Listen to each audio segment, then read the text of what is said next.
فَكَيْفَ إِذَا جِئْنَا مِن كُلِّ أُمَّةٍ بِشَهِيدٍ، وہ کیسا وقت ہوگا جب ہم ہر امت میں سے ایک گواہ کو، ایک امام کو کھڑا کریں گے. وَجِئْنَا بِكَ عَلَىٰ هَٰؤُلَاءِ شَهِيدًا، اور اے نبی علیہ السلام آپ کو گواہ کے طور پر کھڑا کریں گے ان مشرکین عرب اور آپ کے مخالفین کے خلاف. تو جب اس آیت پہ پہنچے تو عبداللہ ابن مسعود کہتے ہیں کہ نبی علیہ السلام نے کہا بس عبداللہ بس بس کرو. تو کہتے ہیں میں نے نگاہ اٹھا کے دیکھا تو نبی علیہ السلام کی داڑھی مبارک آنسوؤں سے تر ہو چکی کہ مجھے اپنی امت کے خلاف گواہی دینی پڑے گی قیامت والے دن. تو یہ امام یہ ہے، یہ آپ کے بنائے ہوئے امام نہیں ہے، ٹھیک ہے نا جی. یہ امام قرآن کی ٹرم میں تو امام، لیڈر، شہید، ٹھیک ہے جی، دائی، یہ سب ٹرمنالوجیز پیغمبروں کے لیے. سورہ الزمر کے آخری رکوع میں پڑھ کے دیکھیں نا، جب دوست کی دوزخ میں جائیں گے نا تو فرشتوں سے پوچھے گا اور تمہارے اندر کوئی پیغمبر نہیں آیا تھا ڈر سنانے والا، کوئی رسول؟ وہ یہ نہیں پوچھیں گے کہ کوئی امام نہیں سی کہ جی تجھے تقلید کر لیندے. فرشتوں کو تو پتہ ہی نہیں ہے. یہ وہ اسی طریقے سے جیسے سورہ یونس میں آیا کہ اللہ تعالیٰ فرماتا ہے کہ تم اللہ کے مقابلے پہ وہ ہستیاں گھاڑ رہے ہو جو اللہ کے علم میں نہیں ہے زمین و آسمان کے اندر.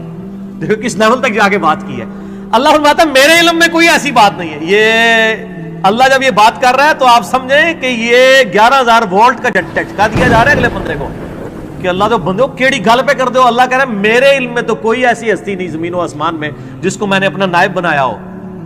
اور اسی طریقے سے ہونا ہے کہ اللہ نے قیامت دن کو یہ بھی کہنا ہے کہ میرے علم میں تو کوئی ایسا امام نہیں تھا کہ میں نے تو جو رسولوں کو بھیجا تھا امام بنا کے تجھے اپنے بنا لے سن. وہ امام تو سارے ہیں، وہ تو آپ کا امام مسجد بھی امام ہے، وہ تو سارے ائمہ فقہ کے حدیث کے امام ہیں. ان کی آپ یعنی تعلیمات سے فائدہ اٹھائیں گے، نہ کہ یہ کہ آپ ان کو پروفٹ کے درجے کے اوپر فائز کر دیں گے. سورہ الاعراف کی شروع کی آیات آپ پڑھ کے دیکھیں، اس میں آپ کو مزید کلیئر ہو جائے گا. سورۃ الاعراف کے بالکل سٹارٹ کے اندر اللہ تعالیٰ نے اس حوالے سے انبیاء کا منصب جو ہے نا وہ بیان کیا ہے. اعوذ باللہ من الشیطان الرجیم، بسم اللہ الرحمن الرحیم.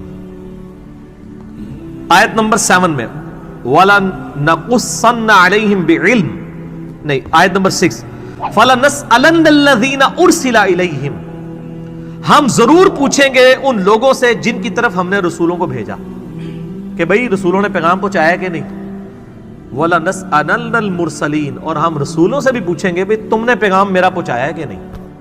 رسولوں کو بھی پوچھا جائے گا کہ آپ نے کام کیا ہے کہ نہیں، اور جن کی طرف آئے ان کو بھی پوچھا جائے گا کہ ہاں بھی رسولوں نے پیغام پہنچایا. اسی لیے تو بخاری مسلم کی حدیث ہے نا، یوم النہر کا خطبہ، آپ علیہ السلام نے کیا کہا، اوہ میں نے لوگوں اللہ کا پیغام تم تک پہنچا دیا.